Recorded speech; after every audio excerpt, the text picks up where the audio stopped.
Good morning, students. Welcome back to our session. We have completed lab activity 1 and lab activity 2. These two, which are related to the characteristics of sound. What are the characteristics of sound? Loudness, amplitude, frequency, pitch, time period, and quality. So, these are all the characteristics of a sound. We know that sound travels in the form of waves, like light, water waves. Means the water, when you if there is a disturbance in the water, the disturbance travel in the form of waves. Like light energy also travels in the form of waves. So any energy, it travels in the form of waves. Like sound energy also, it travels from one place to the another place in the form of waves. So when for the propagation of sound, it requires a medium. Here on the earth we have air medium. So due to air medium, uh, the vibrations of your body travels through the air particles and reaches to our ear. Due to that, we can hear the we can hear the sounds, but we cannot hear the sounds on the moon. And even explosions are taking place on the sun, so that also we cannot hear. Why? We discussed that for the propagation of sound, it requires a medium. Here on the moon there is no medium. Due to that, we are unable to hear the sounds on the moon. But astronauts, they can communicate. How they are able to communicate? By using the radios. So radios are working on the radio electromagnetic wave. For the electromagnetic waves, don't require any medium. So for the electromagnetic waves, they don't require any medium. Due to that, by using the radios, these astronauts communicate on the moon or in the space. One more question: why you cannot hear the sounds from the sun? Because explosions are taking place on the sun. In the sun, huge amount of gases are filled, and these gases are burning. Due to that explosions, we can get here we can get light and heat from the sun. So why we cannot hear that explosions sound? From the sun to the earth, uh, it requires a medium, but from the sun to the earth, we'll call it as a vacuum. Vacuum means there is no medium. So if there is no medium, so sound does not travel in vacuum. So that's why we cannot hear the sounds from the explosions from the sun. And one more thing is, during the thunder's time, our your parents or grandparents used to, they say that Arjuna, Falguna, Krishna or something, that words they use. Why they are using those sounds, those names? Because thunder time we can hear very loud sounds. So due to that loud sound, our eardrum may not function properly, and sometimes we may get deaf, because it stops functioning of the eardrum, that loud sounds. So to avoid that, when they call these names Arjuna, Falguna and all these, the eardrum starts vibrating, and our ear functions properly. So for everything there is a reason. And do you know that snakes have no ears, even though they can sense the footage of the approaching animals? How? When the animal walks, the vibrations travel through air in the form of sounds, and these sound travels in the form of ground vibrations also. So these ground vibrations are perceived by the snake through its body. So due to that, the snake is alert. Now we'll discuss about the characteristics of sound. Just now I said loudness, pitch, quality, amplitude, frequency, time period. These six are the characteristics of sound. Loudness, pitch, quality is one group, and amplitude, frequency, time period are another group. All these six comes under characteristics of sound. Now the first one, the loudness. What is loudness? Loudness is nothing but the intensity of the sound. See, now elections time in Hyderabad. So the sound, all the parties, they are canvassing through the mics with loud sounds, and the horns of a vehicles also makes very loud sound. If you increase the TV volume, we get very loud sound, and sometimes we can hear very low sound. So that comparison of the sound, whether it is low or high, that intensity of the sound is known as loudness. And what is an amplitude? Amplitude is nothing but the maximum displacement of a vibrating body is known as amplitude. Here, once again, I will explain about the amplitude. See here, I will use a word as pendulum. What is pendulum? A body which is suspended freely in the air. Then, if you disturb that body, it starts vibrating, or it starts moving from left to right like that. So then that body will call it as pendulum. That you can see in the wall clocks. In the wall clocks, that pendulum is moving from left to right, right to left like that.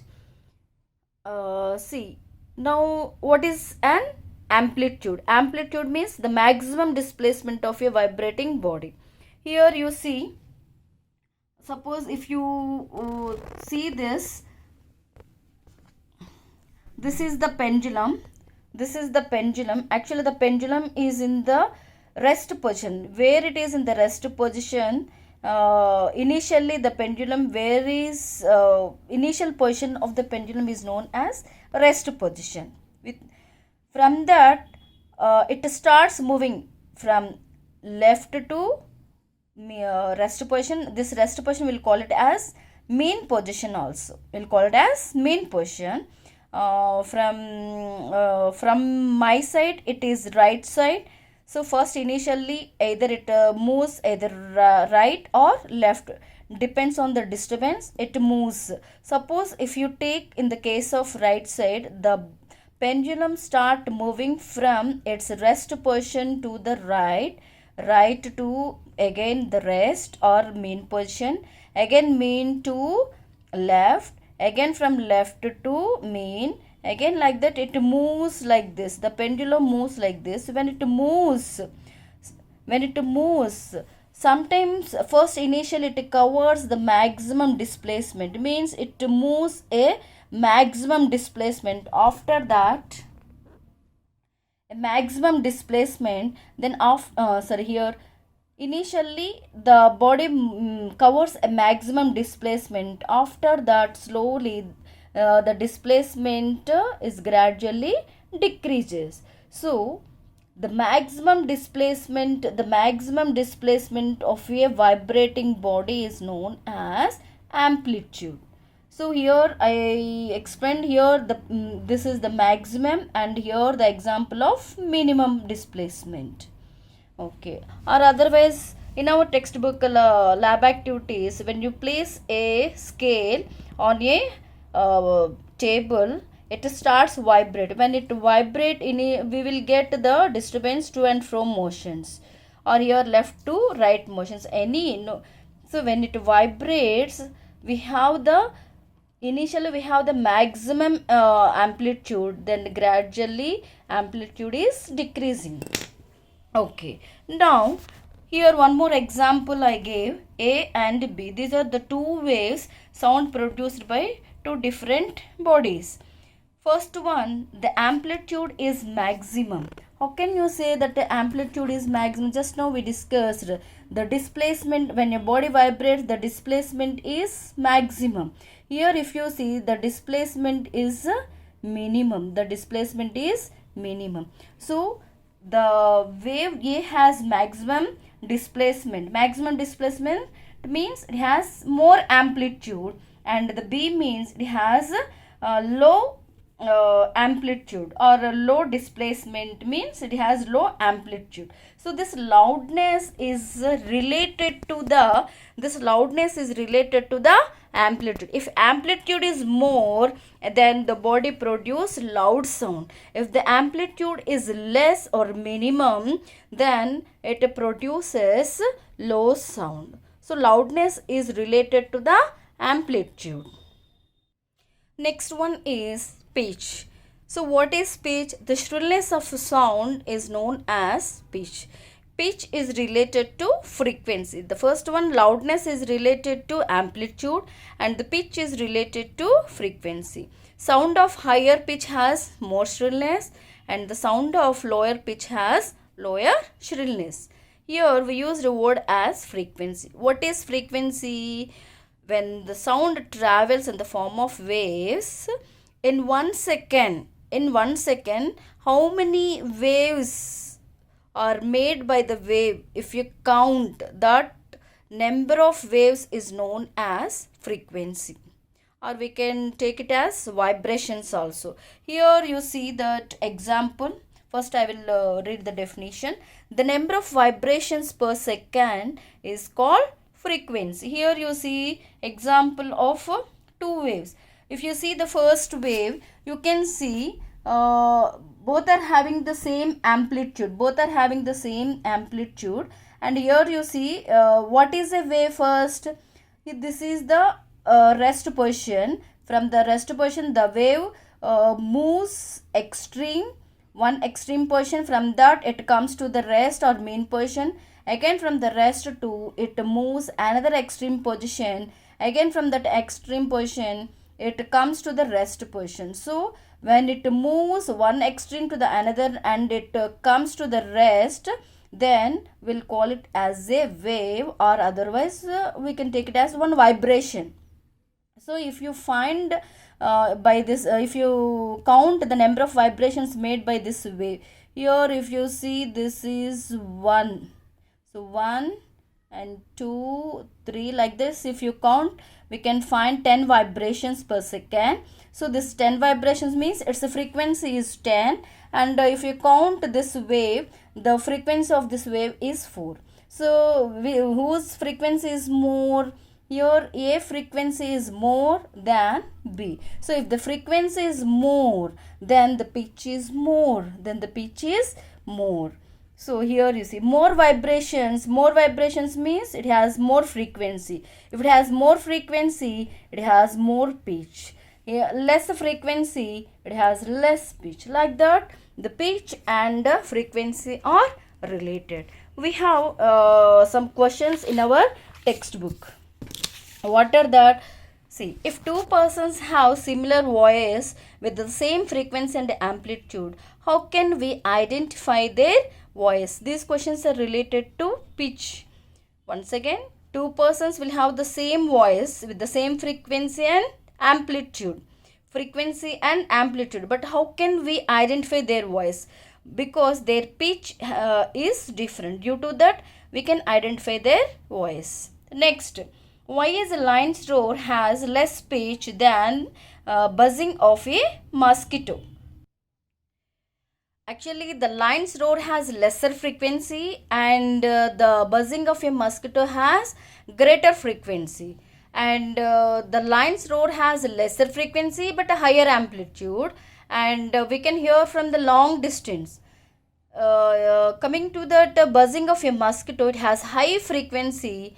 Due to that, it has a greater pitch and it is shrill. Third question. Snakes have no ears, but they can sense the footage of approaching animals. Explain. I think here this question. Okay, once again I will discuss how that snakes can sense the footsteps of approaching animals. When any animal attack to snake, the walk of an animal, it makes vibrations. So these vibrations travel through air in the form of sounds and also travel in the form of ground vibrations. So these ground vibrations are perceived by the snakes through its body. Like that a snake alerts and attack the animals. Now the third one is quality. What is quality of sound? See, every human and animal and any instrument and a non-living thing. What is a non-living thing? If you drop a plate, it produces a sound. If you hear, what is that? Sorry, wood. When you drop wood, that also it produces a sound. So any non-living thing, it produces a sound. So for human, animal, instrument, non-living thing, each one has a particular quality of sound. And this, due to this quality of sound, it helps us to distinguish from one type of sound from other. See, for example, these not mimicry artists, without seeing the persons, you can identify the persons by their sounds. For example, if Chandrababu Naidu, or not if Chandrababu Naidu, KCR, KTR, Chiranjeevi, without seeing them, you can identify their voice. This is the voice of Chiranjeevi or some person. Like that, you can identify. How you can identify? Because the quality of the sound, you are able to identify the person. And suppose if you take any two musical instruments, then the sound produced by those two musical instruments also you can identify by using this quality of sound. See, in our textbook, it is given that pitch of the voices of the following is in ascending order: lion, adult man, adult woman, child, infant, and insect. So, ascending order means low sound to the high sound. Actually, the roar of lion is low sound than compared to the insect, buzzing of a mosquito that we discussed. Why? Because lion's frequency is less, its pitch is less, and the insect pitch is more. Due to that, we can hear the loud sound from the insect. Okay. Now, these are all related to the characteristics of sound. Thank you.